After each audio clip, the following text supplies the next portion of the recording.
भारतवर्ष में एक राजा हुआ करता था। एक दिन उन्होंने अपने मंत्री से पूछा, हे मंत्री जी, मुझे बताइए कि जीवन में कौन सा कार्य सबसे उत्तम रहेगा, ऐसा कार्य जिसे करके मनुष्य सुखी हो सके। मंत्री जी ने उत्तर दिया, महाराज, यदि किसी कार्य को कुशलता से किया जाए तो वह कार्य चाहे चोरी ही क्यों न हो, वह भी अच्छा माना जा सकता है। राजा ने कहा, ठीक है। कुछ दिन बीत गए, लेकिन राजा को मंत्री की बात हमेशा याद रहती थी। मंत्री ने और भी बातें कही थीं, परंतु राजा को बस यह बात समझ में आ गई कि चोरी विद्या सबसे उत्तम है। अब राजा रात्रि के समय भेष बदलकर प्रजा की देखभाल के लिए निकलते थे। वह अपने राजसी वस्त्र उतारकर साधारण कपड़े पहनते और रात में पूरे नगर का भ्रमण करते थे। एक रात राजा नगर भ्रमण के लिए निकले। अचानक उन्हें मंत्री की वह बात याद आ गई कि चोरी करना भी एक उत्तम कार्य हो सकता है। उन्होंने सोचा, क्यों न एक बार परीक्षा कर ली जाए। राजा चोरी करने के उद्देश्य से एक बर्तन बनाने वाले के घर में प्रवेश कर गए। रात का समय था, सभी लोग सो रहे थे। वहाँ के कारीगर मिट्टी के बर्तन बनाकर एक के ऊपर एक रख रहे थे। राजा चुपके से उनके कमरे में चले गए और देखा कि बहुत सारे बर्तन एक दूसरे के ऊपर रखे हुए हैं। राजा ने सबसे नीचे रखा बर्तन खींचने का प्रयास किया। जैसे ही उन्होंने नीचे का बर्तन खींचा, ऊपर रखे सारे बर्तन गिर पड़े और एक जोरदार आवाज हुई। यदि राजा ऊपर का बर्तन उठाते तो कोई आवाज नहीं होती, परंतु अब मिट्टी के बर्तन टूट गए और आवाज सुनकर सब लोग जाग गए। लोगों ने देखा कि कमरे में कोई घुस आया है। उन्हें लगा कि कोई चोर घर में चोरी करने आया है। सब ने मिलकर राजा पर हमला कर दिया। चूंकि राजा साधारण वेश में थे, कोई उन्हें पहचान नहीं पाया। सब लोग आगे बढ़े और राजा को पीटने लगे। राजा को इतनी मार पहले कभी नहीं पड़ी थी, परंतु वह अपना परिचय नहीं देना चाहते थे। उन्हें डर था कि यदि लोगों को पता चल गया कि राजा होकर चोरी करने आया है तो वह शर्म से मर जाएंगे, इसलिए वह चुप रहे।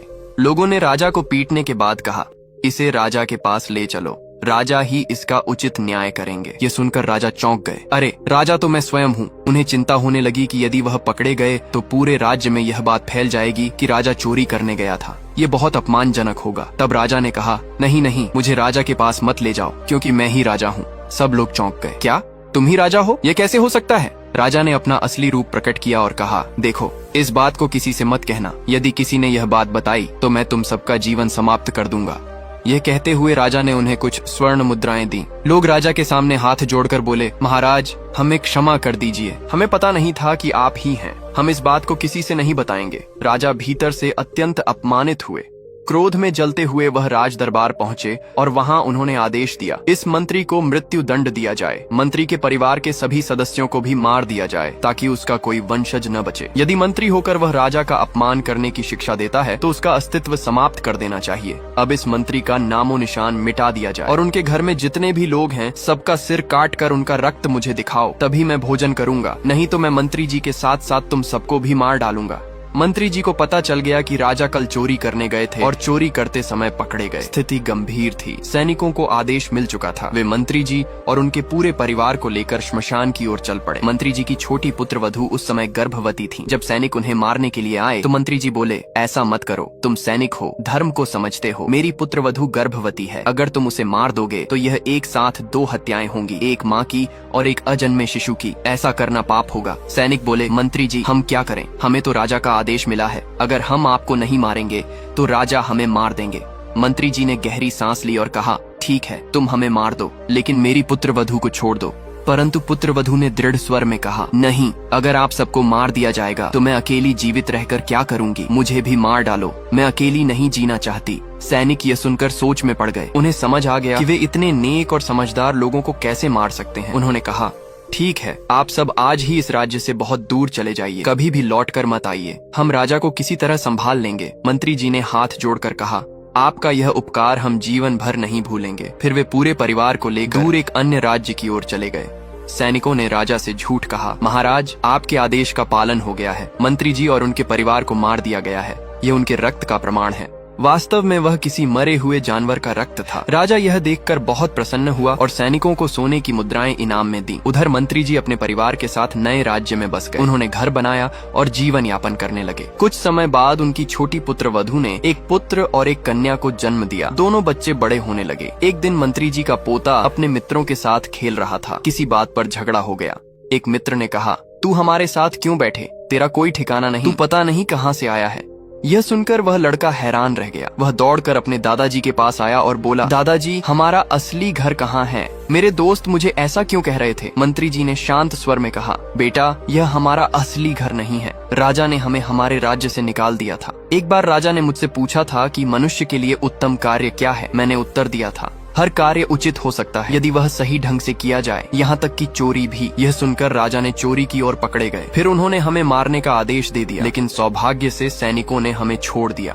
तब वह बालक बोला, अब आप चिंता मत कीजिए, मैं राजा को जाकर उसकी भूल का एहसास करवाऊंगा और सच्चे न्याय का महत्व समझाऊंगा। पोते की जिद देखकर मंत्री जी ने कहा, नहीं बेटा, तुम अभी छोटे हो, तुम वहाँ नहीं जा सकते, वहाँ खतरा हो सकता है। जब तुम थोड़े बड़े हो जाओगे तब तुम्हें वहाँ जाने दूंगा।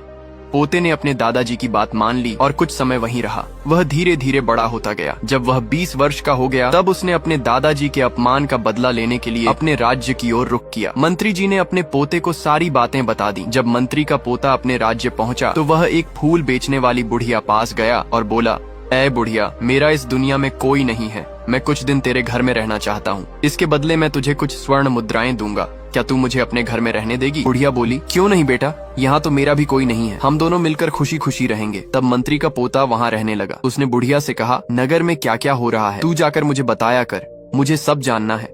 बुढ़िया नगर की सभी घटनाएं जाकर मंत्री के पोते को बताती थी। मंत्री का पोता सोचता रहता कि राजा को उसके असली अर्थ कैसे समझाए जाए। उसे पता चला कि राज्य में एक बहुत बड़ा धनी सौदागर रहता था, जिसका इकलौता पुत्र 5 साल पहले कहीं चला गया था। वह उस समय छोटा था पर अब तक बड़ा हो गया होगा।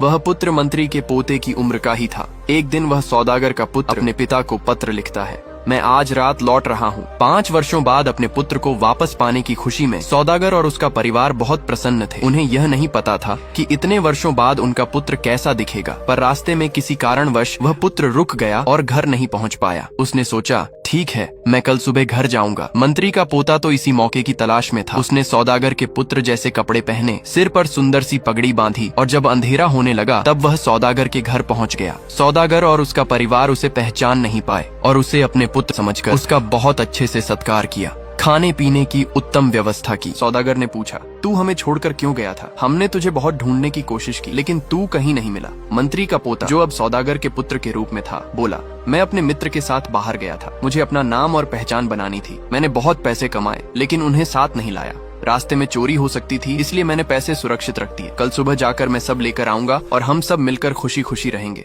सौदागर बहुत खुश हुआ और बोला, क्या बात है, मेरा बेटा तो अब और भी समझदार हो गया है। रात को जब सब सोने लगे तब सौदागर उसके पास आया और बोला, पुत्र, अब तुम आ ही गए हो तो ये लो घर और तिजोरी की चाबी। मैं अब बूढ़ा हो गया हूँ, इसकी देखभाल नहीं कर सकता। अब यह सब तुम्हारी जिम्मेदारी है। मैं तीर्थ यात्रा पर जाऊंगा और भगवान का नाम स्मरण करूंगा।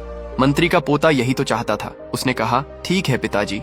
जब सब लोग सो गए तो मंत्री का पोता चुपचाप उठा और चाबी से सारी तिजोरियां खोल दी। उसने सारा सोना, हीरे जवाहरात और धन संपत्ति चुरा ली और बुढ़िया के घर में रख दी। उसने बुढ़िया से कहा, किसी को कुछ मत बताना। बुढ़िया ने भी किसी से कुछ नहीं कहा। सुबह हुई तो सौदागर के घर में हड़कंप मच गया। यह क्या हुआ? हमारा सारा धन संपत्ति कहाँ गया और हमारा पुत्र भी कहाँ गया? आखिरकार उन्हें समझ आ गया कि जो कल रात आया था वह उनका असली पुत्र नहीं था, बल्कि कोई और था जो उन्हें लूट कर चला गया। अब सबके मन में यही प्रश्न था, उसे कैसे पकड़ा जाए? सौदागर राजा के पास गया और बोला, महाराज, कल रात मेरे घर में चोरी हो गई। चोर मेरे पुत्र के छद्म रूप में आया था और हमें बेवकूफ बनाकर चोरी करके चला गया। कृपया आप ही उस चोर को पकड़वाइए। राजा ने जब सुना कि उसके राज्य में चोरी हुई है तो वह क्रोध से आग बबूला हो गया। वह बोला, मेरे राज्य में मेरे होते हुए कोई चोरी करने का साहस कैसे कर सकता है? यह तो अत्यंत निंदनीय है। राजा ने सौदागर से कहा, आप निश्चिंत होकर घर जाइए, मैं जल्दी ही उस चोर को पकड़वाऊंगा। सौदागर चला गया। इसके बाद राजा ने अपने सभी दरबारियों को बुलाया और कहा, कल हमारे राज्य में चोरी हुई है। यदि हम चोर को नहीं पकड़ पाए तो वह आगे भी राज्य के अन्य घरों में चोरी करता रहेगा। हमें कुछ करना ही होगा। क्या तुम में से कोई उस चोर को पकड़ सकता है? सब कुछ कहने से पहले ही गुरुजी बोले, कोई बात नहीं महाराज, मैं ही उस चोर को पकड़ लूंगा, बस मुझे एक रात का समय दीजिए। राजा ने कहा, ठीक है। यह बात फूल बेचने वाली बूढ़ी औरत सुन रही थी। वह चुपके से जाकर मंत्री के पोते को सब कुछ बता आई। मंत्री का पोता एक साधु का वेश धरकर गुरुजी की पत्नी के पास गया और बोला, हे देवी, आज रात तुम्हारे पति के रूप में एक राक्षस आएगा जो तुम्हें तुम्हारे पुत्र को और तुम्हारे पति को खा जाएगा। यदि तुम्हें बचना है तो उसके ऊपर गर्म पानी फेंक देना, वह डर कर भाग जाएगा और तुम सब बच जाओगे। इतना कहकर वह चला गया। गुरुजी जब अपने घर लौटे तो उन्होंने अपनी पत्नी से कहा, आज रात मैं घर नहीं रहूंगा क्योंकि मुझे चोर पकड़ने जाना है। तुम खिड़की और दरवाजे अच्छी तरह से बंद करके रखना। पत्नी ने कहा, ठीक है। रात होने पर गुरुजी चोर पकड़ने के लिए निकल पड़े। उनकी पत्नी ने घर के सारे दरवाजे और खिड़कियां बंद कर ली। कुछ देर बाद गुरुजी एक तालाब पर स्नान करने के लिए गए। उन्होंने अपने वस्त्र उतार कर तालाब किनारे रख दिए और स्नान करने के लिए तालाब में प्रवेश कर गए। उसी समय मंत्री का पोता वहां आया और गुरुजी के कपड़े पहनकर उनके घर की ओर चला गया। गुरुजी जब स्नान करके लौटे तो उन्होंने देखा कि उनके कपड़े गायब हैं। वे लज्जा और भय से परेशान हो गए। अब बिना वस्त्रों के चोर को कैसे पकड़ें? उन्होंने सोचा, पहले घर जाकर कपड़े पहन लेता हूँ, फिर चोर को पकड़ता हूँ। जब वह अपने घर पहुँचे तो देखा कि दरवाजे और खिड़कियां बंद हैं। उन्होंने अपनी पत्नी को पुकारा। पत्नी ने खिड़की से झांका और देखा कि कोई व्यक्ति उनके पति के जैसे दिख रहा है। उसे तुरंत साधु की बात याद आई कि आज रात तुम्हारे पति के रूप में कोई ब्रह्म राक्षस आएगा। वह घबरा गई और गर्म पानी और तेल लेकर खिड़की से उस पर फेंक दिया। गर्म पानी और तेल गुरुजी के ऊपर पड़ते ही उनका शरीर जल गया। वे दर्द से चिल्लाने लगे और जमीन पर गिर पड़े। उनकी चीख सुनकर पत्नी बाहर आई और देखा कि वह कोई ब्रह्म राक्षस नहीं बल्कि उसके अपने पति थे। वह फूट फूट कर रोने लगी। हे भगवान, मैंने यह क्या कर दिया? वह अपने पति को उठाकर घर ले गई और उनकी मरहम पट्टी करने लगी। सुबह हो गई। राजा ने जब देखा कि गुरुजी बुरी तरह से घायल है तो वह चिंतित हो गए। राजा बोले, अब कौन उस चोर को पकड़ेगा? तभी मंत्री बोले, महाराज, चिंता की कोई बात नहीं, अब मैं उस चोर को पकड़ूंगा। कृपया मुझे भी एक रात का समय दीजिए। राजा ने उन्हें अनुमति दे दी, लेकिन उनके मन में यह चिंता बनी रही कि मंत्री इस कार्य को कैसे करेंगे। गुरुजी के साथ साथ मंत्री भी चोर को पकड़ नहीं पाए। इसीलिए राजा ने सोचा कि मैं स्वयं ही उस चोर को पकड़ लूंगा। उन्होंने एक उपाय निकाला। यह बात फिर से फूल बेचने वाली बुढ़िया को पता चल गई और उसने जाकर यह बात मंत्री के पोते को बता दी। अब क्या था, फूल बेचने वाली बुढ़िया को महल के सभी रास्ते याद थे। उसने सब कुछ मंत्री के पोते को बता दिया। मंत्री का पोता रात में चुपके से राजमहल के अंदर चला गया। चोर को पकड़ने के लिए एक बहुत बड़ा पिंजरा बनाया गया और वह उसे लेकर राजा महल के द्वार पर खड़ा हो गया। वह रात भर वहीं खड़ा रहा, लेकिन चोर तो पहले से ही राजमहल के अंदर था।